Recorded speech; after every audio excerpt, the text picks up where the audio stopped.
आजकल के new era में हर कोई चाहता है कि वो लाइकेबल पर्सनालिटी बने।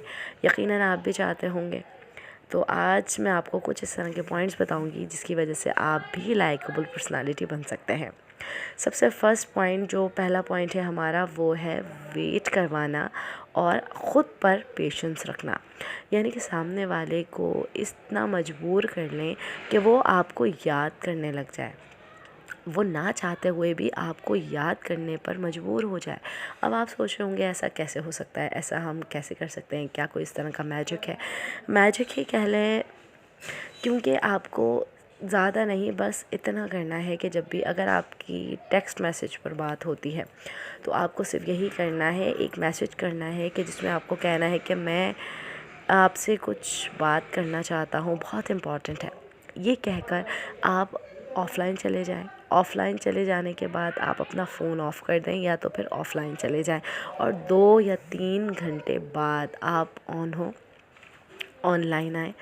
और फिर अगर सामने वाला पूछे तो फिर आप यही कह लें कि मैं भूल गया कि मैं क्या कहना चाहता था, या बोलना चाहता था कि हाँ, मुझे पता नहीं कि क्या करूँ। और हमारे पास सेकंड पॉइंट है कि हम क्रिटिसाइज़ करना बंद करते हैं। नेवर क्रिटिसाइज़ टू अदर्स, क्योंकि हम क्रिटिसाइज़ करते हैं अगर किसी को, तो उसमें यही होता है कि सामने वाला अपने आप को डिफेंड करने के चक्कर में लगा रहता है और क्रिटिसाइज़ आप करते रहते हैं, जिसकी वजह से आपका रिलेशनशिप जो है वो बिगड़ता ही चला जाता है। So never criticise. और इसके अलावा हमारा नेक्स्ट पॉइंट है स्माइल पास। अगर आप कहीं पे भी जा रहे हैं और आपने नोट किया होगा, आपके फ्रेंड्स हैं, ज़्यादातर तो फ्रेंड्स इसी तरह से बनते हैं कि आप जा रहे हैं और फिर जो आपको बहुत ज़्यादा पसंद है आप उसे देख कर स्माइल पास करते हैं। तो इसका रिज़ल्ट क्या निकलता है कि जैसे ही आप स्माइल पास करते हैं तो सामने वाले को इस तरह से लगता है कि आपको बहुत ज़्यादा खुशी होती है जब भी वो आपके सामने से गुज़रता है, जिसकी वजह से उसके रिज़ल्ट ये निकलता है कि उसके आंसर में वो भी स्माइल पास करता है। ठीक है, और ये नहीं कि आप जा रहे हों और स्माइल पास वैसे ही कर रहे थे और उसे देखते हुए भी करें, तो ये बहुत ज़्यादा ऑकवर्ड सा लग जाएगा। इसलिए आपको ये करना है कि पहले जब आई कांटेक्ट हो जाए उसके बाद आपको स्माइल पास करनी है। ठीक है, और फिर हमारा नेक्स्ट पॉइंट है रिमेंबर नेम। जब भी अगर आप किसी से मिलते हैं तो फिर आप उसका नाम याद रखें। इससे भी लोग आपको बहुत ही ज़्यादा लाइक करना शुरू हो जाते हैं। ये नहीं कि आपने 2 मरतबा मिले हैं, आपको नाम नहीं याद और आपने कहा पता नहीं आपका क्या नाम था, फिर जब नेक्स्ट टाइम मिलेंगे फिर आप सोच में पड़ जाते हैं नाम क्या था। तो इसमें मुझे पता है कि आपको बहुत ज़्यादा मसला होता होगा बहुत सारे नाम याद रखने में। तो उसके लिए आपको ये करना है कि जब भी अगर कोई इंट्रोड्यूस करवाए अपने आप को, अपनी पर्सनालिटी को, तो आप उसके नाम को हर बात के साथ मिलाकर लगाकर आप उसके नाम को रिपीट करते जाएं। 4 से 5 मरतबा अगर आप ये करेंगे तो आपको रिमेंबर हो जाएगा उसका नाम। ठीक है, नेक्स्ट हमारा पॉइंट है don't tell people what you want but tell them how it's beneficial for them. यानी कि आप ये नहीं बताएं कि आप किस तरह से चाहते हैं, बल्कि आप ये बताइए, ये उन्हें शो ऑफ़ कीजिए कि उनका फ़ायदा कहाँ पर है। क्योंकि ज़्यादातर लोग आपको क्या चीज़ें पसंद हैं इस चीज़ों में इंटरेस्ट नहीं रखते, बल्कि उनका क्या फ़ायदा होगा इस चीज़ों में ज़्यादा इंटरेस्ट रखते हैं। अगर हम बिज़नेस से रिलेटेड बात करें तो उसमें भी यही होगा।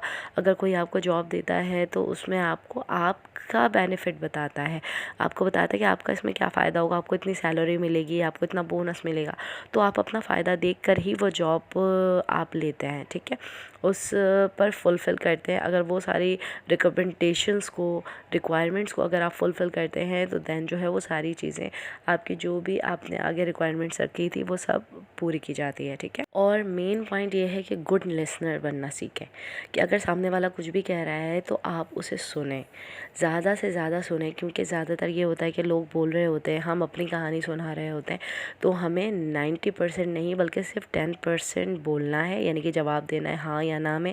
सामने वाले की बातें सुननी है। अगर आप इस तरह से करेंगे तो आप बहुत ही ज़्यादा पसंदीदा इंसान बन जाएंगे, पसंदीदा पर्सनालिटी बन जाएंगे सामने वाले की नज़रों में।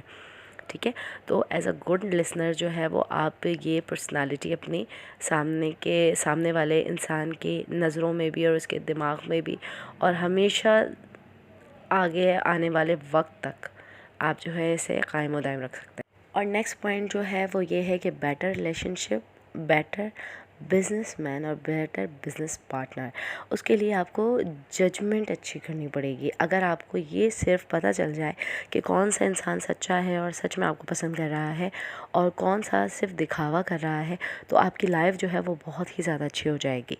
तो इसलिए आपको जजमेंट बहुत अच्छी करनी पड़ेगी अपनी। पॉइंट है हमारा नर्वस।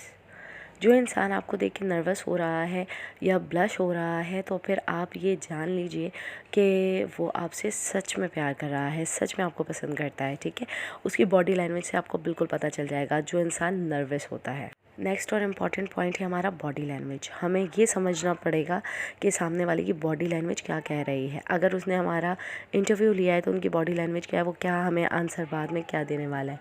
ठीक है, या फिर सामने वाले को अगर हम चूज़ कर रहे हैं किसी भी चीज़ के लिए, अपनी लाइफ के लिए भी, तो वो हमें सच में लाइक करता है या नहीं, तो उसकी बॉडी लैंग्वेज से हमें पता चल जाएगा। इसी के साथ ही हमें इजाज़त दीजिएगा और हमारे चैनल को लाइक करना और बेल आइकन को प्रेस करना बिल्कुल मत भूलिएगा।